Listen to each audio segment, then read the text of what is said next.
Hi, it's Rebecca from Wild West Dye, and in this video I'm going to show you how to do the knit stitch. You see here I've already worked a few rows. I just want to let you know is I always recommend for beginners, or even, not even beginners, to put a knot in your tail. This helps on like your first couple of rows to make sure you don't pick up the tail by mistake when working the row. So that's tip one. Another thing to look out for is the first stitch can be a little bit loose here, the one below. And this is because we're knitting one stitch on top of another stitch, so it's very common. It's not something that you're doing wrong. What sometimes people, especially beginners, tend to do is they'll take the yarn and they'll wrap it over the top because that tightens the stitch below. But if you do that, you create two stitches here from one. And that's where sometimes your like square sample starts coming up into a angle, and you keep increasing your stitches. So take a look at that and make sure you don't wrap the yarn over the top of the needle. You just want to swing it to the back. And I always pull tight on my first stitch to try and avoid this issue here. And I'll show you how I do that once I've shown you the first knit stitch.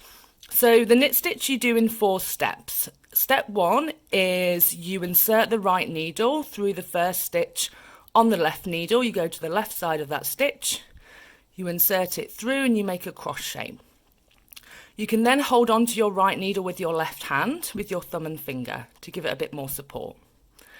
Step 2 is you take the yarn, you go underneath to the left and over the top, and only go over the top of the right needle there.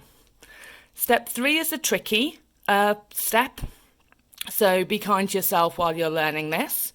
Take the thumb of your first finger of your left hand, push the right needle down, and then you bring this new loop through and towards you like this.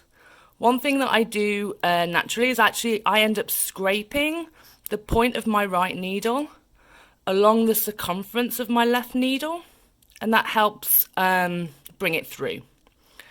And then step 4 is you can either push the stitch off the end of the needle like so, or you pull your right needle away. To tighten up the stitch below, I end up pulling it up this way, like I pull this way and then I pull this way, and that tightens up the stitch below like so. But don't pull on the rest of your stitches, only pull on that first stitch of the row. So I'm going to show you the 4 steps again. You insert the right needle through the loop, make a cross. You hold onto the right needle with your left hand. You take the yarn, you go underneath to the left and over the top. You use your finger of your left hand to guide the right needle down and around, bring that new loop through, and then you pull the stitch off the left needle. That's the knit stitch.